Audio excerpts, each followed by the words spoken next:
I won't be able to cope with that. I'll use on it. One of my worst reservations was alcohol. I always thought I could put the substances down, and I always thought I could get away with a cheeky little drink, and it did nothing but bring me back to the worst bottom. Yeah. So, spiritual principles, humility. I don't think too much of myself, I don't think too less of myself. Stay humble, stay small, stay teachable. Willingness, I'm constantly willing to learn new stuff, to ask people to do the work. Open-mindedness, I need to stay as open-minded as I can through this work.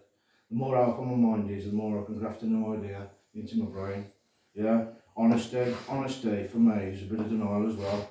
You know, I need to be as honest as I can with myself. Sometimes I need people to show me how to do it. Yeah, so self-honesty, honesty with other people is important. The more honest you are, the more you get out of the work. And acceptance. Yeah, acceptance is key. Again, so that's the problem. After the problem, we move into the solution, which is step 2.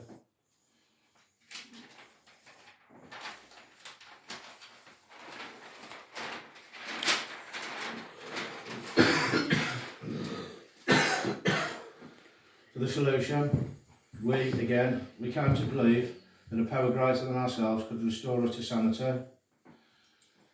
So after putting the problem down on paper, I get a little bit of hope.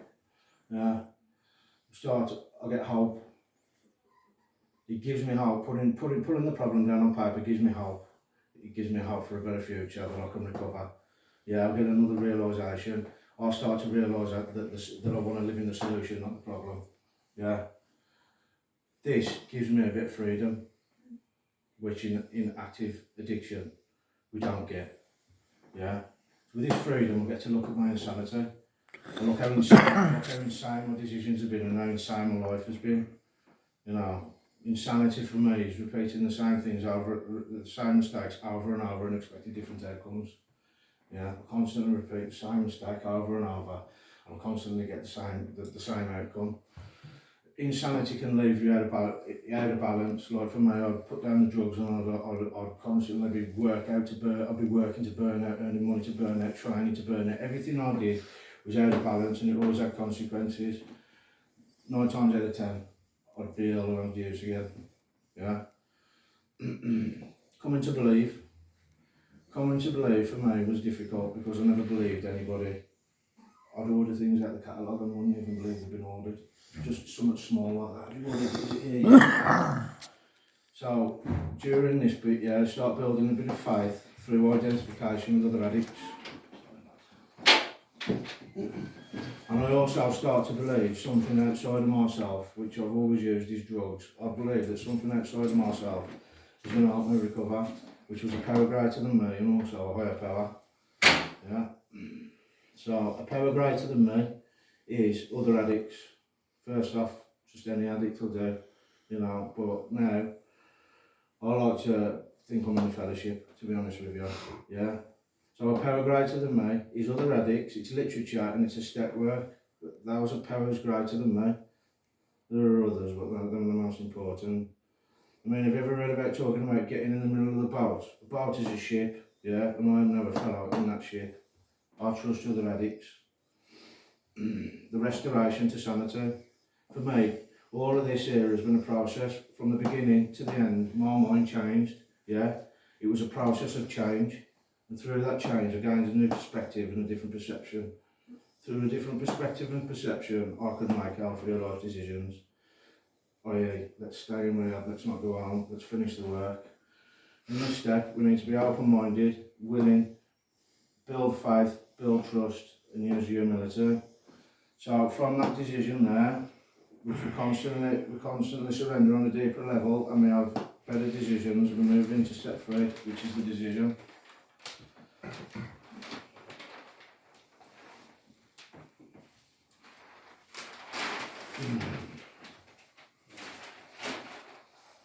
So we've got a problem in one hand, we've got the solution in the other. I need to decide, am I going to live in the problem or am I going to live in the solution? Yeah, I make a decision. We made a decision to turn our will and our lives over to the care of God as we understood Him. We turn our self-will over, we turn all this over here, yeah, to that, to God.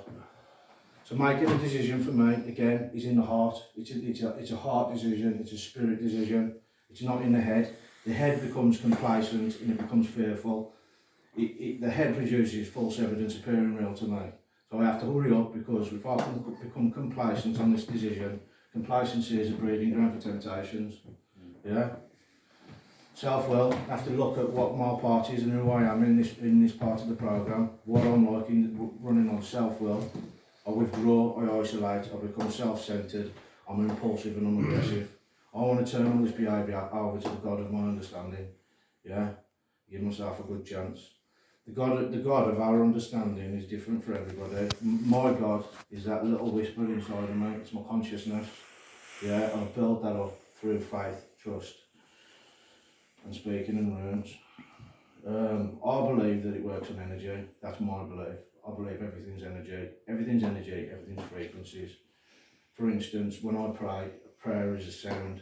Yeah, a sound is a frequency. I send that frequency out to the consciousness of the universe, and then I get a reply through an intuitive thought and things like that. So that's my God of my understanding. Now what I need to do, I need to learn how to turn all this over. Now I need to learn how to turn all this over to this here. Yeah, turning it over requires faith. Faith is trust. I never trusted nobody with nothing. Now I'm building faith. I'm letting go of control, and it's allowing me to surrender myself over and make the decision. The spiritual principles in this: faith, surrender, trust and willingness.